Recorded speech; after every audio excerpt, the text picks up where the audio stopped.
नमस्कार साथियों, मैं डॉक्टर राजीव सिंह अपने चैनल अनुभूति में आप सबका एक बार फिर से स्वागत करता हूं। और साथियों, आज का वीडियो आप सबके लिए बहुत खास है। मेरे सारे पशुपालक भाई इस वीडियो को बहुत ध्यान से देखें, क्योंकि पशुपालन में सबसे बड़ी समस्या है रिपीट ब्रीडिंग की। जो भी हमारे डेयरी फार्मर, हमारे पशुपालक भाई हैं, अगर आप किसी भी प्रदेश में किसी भी गाँव में जाएँ और उनसे पूछें कि आपकी समस्या क्या है, आपकी सबसे बड़ी प्रॉब्लम क्या है, तो वो प्रॉब्लम यही होगी कि हमारा पशु जो है या तो हीट में नहीं आ रहा है, या अगर वो हीट में आ रहा है तो वो कंसीव नहीं कर रहा है। वो बार बार हम उसको गाभिन कराते हैं और वो रिपीट कर जाता है, यानी वो रुकता नहीं है, गाभिन नहीं हो रहा है। तो ये बहुत बड़ी समस्या है रिपीट ब्रीडिंग की। और आज हम आपको इसके लिए 3 ऐसे फार्मूले बताएंगे, 3 ऐसे स्टेप्स बताएंगे जिसको फॉलो करने पे आपको रिपीट ब्रीडिंग की समस्या से बहुत बड़ा छुटकारा मिल जाएगा। तो आइए जानते हैं इस पूरी बात को कि मैं आज आपसे क्या शेयर करने जा रहा हूँ। वो कौन से ऐसे 3 बहुत कारगर स्टेप्स हैं जिसको फॉलो अप करेंगे और अपने पशुओं को रिपीट ब्रीडर बनने से बचाएंगे। तो आइए शुरू करते हैं इस वीडियो को।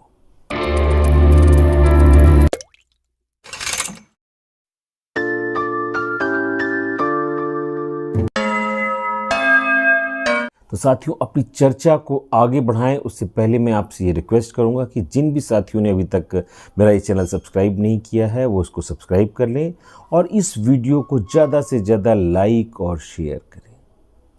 साथियों, आज हम चर्चा करने जा रहे हैं कि क्यों हमारे पशु, हमारी गाय, हमारी भैंस, ये जब गर्म होते हैं और उसके बाद जब हम इन्हें क्रॉस कराते हैं, चाहे हम इनसे इंसेमिनेशन कराएं इसका नेचुरली किसी बुल के माध्यम से, या फिर हम इसमें किसी एआई वर्कर से, किसी वेटनरी डॉक्टर से सीमेन रखवाएं, इसके इंसेमिनेट करवाएं, आर्टिफिशियल इंसेमिनेशन करवाएं, एआई करवाएं, और उसके बाद हम देखिए कि हमारा पशु बार बार पलट जा रहा है, वो गाभिन नहीं हो रहा है, कंसीव नहीं कर रहा है, तो उसकी क्या वजह हो सकती हैं। मैंने आपसे पहले वादा किया है कि मैं आज आपको ऐसे 3 उपाय बताऊँगा जिनसे ये समस्या काफ़ी हद तक आपकी हल हो जाएगी। तो रिपीट ब्रीडिंग हम सबसे पहले जानने की कोशिश करेंगे कि उनकी कौन सी मुख्य वजहें होती हैं जिनसे हमारा पशु रिपीट करता है। तो वजहें तो बहुत सारी हो सकती हैं, लेकिन ये जो सबसे बड़ी 2 वजहें हैं जो मैंने इतने सालों के अपने एक्सपीरियंस में फील्ड में देखा है, उसमें सबसे जो अहम 2 वजहें हैं, उसमें पहली वजह है डिलेड एवोल्यूशन। इसका अर्थ ये है कि अगर आपका पशु जो है जब हीट में आता है और उसके बाद हीट ख़त्म होने के बाद उसकी ओवरी से एग रिलीज होता है, ओवम जो होता है वो रिलीज होता है।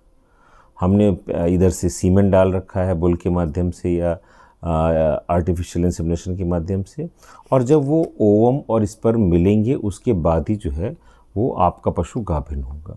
लेकिन अगर किसी वजह से आपके पशु का ओवल्यूशन डिलेड है, कि ओवरी से जो फॉलिकल से ओवम निकलने में टाइम लग रहा है, तो आपकी सीमेन की लाइफ होती है 24 घंटे 48 घंटे। उसके बाद वो जो स्पर्म है वो ख़राब हो जाएंगे उसके अंदर, जो हमने इंसेमिनेट कराया एनिमल को, और उसके बाद अगर ओवम 2 दिन बाद निकल रहा है तो फिर उसका कोई मतलब नहीं रहेगा। तो ये डिलेड ओवल्यूशन जो है इसकी प्रॉब्लम होती है। और ओवल्यूशन मैं बहुत डिटेल में तो नहीं जाऊँगा, पर ओवल्यूशन जो है वो LH नाम के एक हार्मोन के कारण होता है। LH सर्ज होती है बॉडी में और उसकी वजह से ही ओवल्यूशन समय से होता है।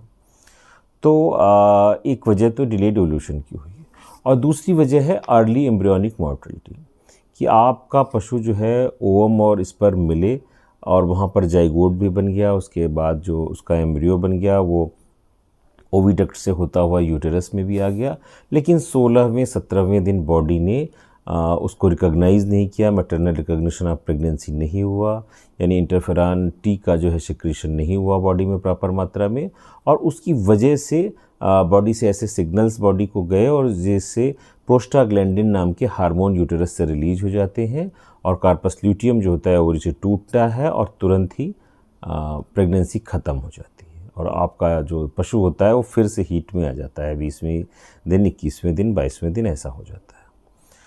तो ये जो 2 वजहें होती हैं, ये जो 2 कारण मैंने बताया कि अर्ली एम्ब्रियोनिक मॉर्टेलिटी और डिलेड एवोल्यूशन, ये 2 वजहें थी। तो हम इन दोनों को बिल्कुल आज एड्रेस करेंगे कि कैसे ठीक करें। सबसे पहला काम हमें करना है, जो मैंने 3 स्टेप बताया उसका सबसे पहला नंबर 1 स्टेप ये है कि जब हम अपने पशु को एआई कराएंगे या जब हम अपने पशु को बुल से इंसेमिनेट कराएंगे तो उस समय हम अपने पशु को उस दिन 2.5 ml GnRH नाम का हार्मोन देंगे, जो मार्केट में रिसेप्टल, गाइनारिच, ओवलिंटा कई नाम से अवेलेबल है। उसको हम 2.5 ml अपने पशु को इंट्रामस्कुलर या आईवी दे सकते हैं। इसको देने से क्या होगा? इसको देने से होगा कि आपके पशु की डिलेड ओवल्यूशन वाली समस्या जो है वो ख़त्म हो जाएगी। इसको आपने अगर एआई वाले दिन दे दिया तो ओवल्यूशन टाइम से आपके पशु का हो जाएगा और आप इस बात के लिए निश्चिंत रह सकते हैं कि अब जो स्पर्म है और ओवम का मिलन होगा कि नहीं होगा, निश्चित तौर पे वो हो जाएगा। अब इसके बाद जो दूसरी समस्या आती है अर्ली एम्ब्रियोनिक मोर्टेलिटी की, उसे भी हमें हैंडल करना। तो जो पहला स्टेप था वो था कि हम अपने पशु को 2.5 ml जो मार्केट में अवेलेबल है GnRH हार्मोन, वो अपने पशु को एआई के समय दे देंगे।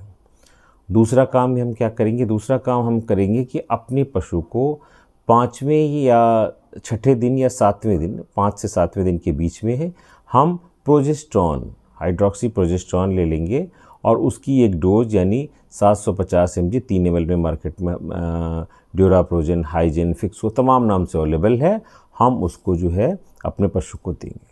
प्रोजेस्टेरॉन देना जो है, प्रोजेस्टेरॉन का लेवल मान लीजिए किसी वजह से अगर कार्पस लुटियम वीक है और प्रोजेस्टेरॉन का सिक्रेशन उतना अच्छा नहीं हो पा रहा है तो ये भी एक प्रेगनेंसी के लिए खतरा होता है। और ऐसी कंडीशन में जब प्रोजेस्टेरॉन का लेवल कम होगा तो अर्ली एम्ब्रियोनिक मोर्टेलिटी होने के चांस ज़्यादा रहेंगे। तो ऐसी स्थिति में हम अपने पशु को अगर प्रोजेस्टेरॉन 5वें, 6ठे या 7वें दिन में दे देंगे तो हम उसको अर्ली एम्ब्रियोनिक मोर्टेलिटी से बचा सकते हैं, लेकिन 5वें दिन से पहले नहीं। वो हम पहले डिस्कस कर चुके हैं। और तीसरा स्टेप क्या है? तीसरा स्टेप भी है, जैसे मैंने आपको पहले बताया कि 16वें 17वें दिन अगर बॉडी में इंटरफेरॉन टाउ जो फीटस जो है, जो कंसेप्टस है, उससे रिलीज होने वाला एक केमिकल है, ये अगर पर्याप्त मात्रा में नहीं होता है तो प्रोस्टाग्लैंडिन्स यूटेरस से रिलीज होते हैं, PGF2 अल्फा रिलीज होता है और जो अर्ली एम्ब्रियोनिक मोर्टेलिटी करता है, यानी उस जो एम्ब्रियो है उसकी वो हत्या कर देता है, उसको वो ख़त्म कर देता है। तो उसको रोकने के लिए हमने प्रोजेस्टेरॉन लगवाया। दूसरा हम क्या करेंगे?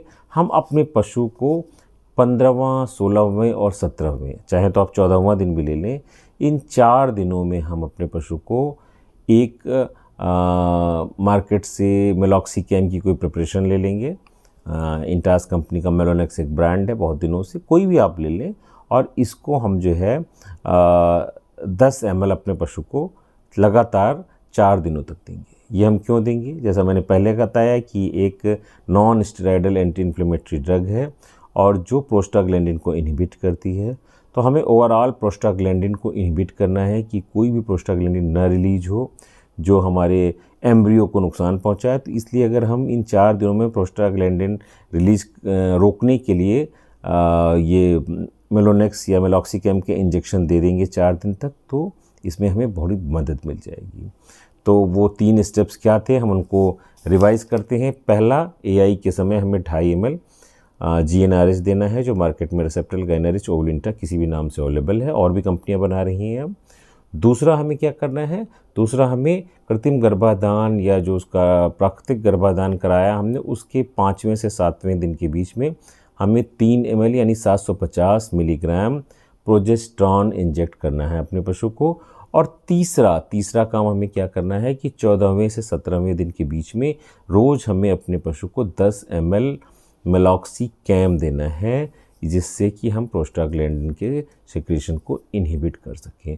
तो ये थे वो 3 स्टेप जो आपके पशु को रिपीट ब्रीडिंग के तमगे से बचाने में मदद करेंगे। मेरे अपने पिछले कई वीडियो से मैं आपको रिपीट ब्रीडिंग से बचाने के लिए बता रहा हूँ आपको, जिससे हमारे पशु जो हैं वो अनावश्यक जो है असमय कत्ल खानों में जाने से बचें और वो गाभिन हो। और वो तो साथियों, आज के लिए मेरी जानकारी इतनी ही थी।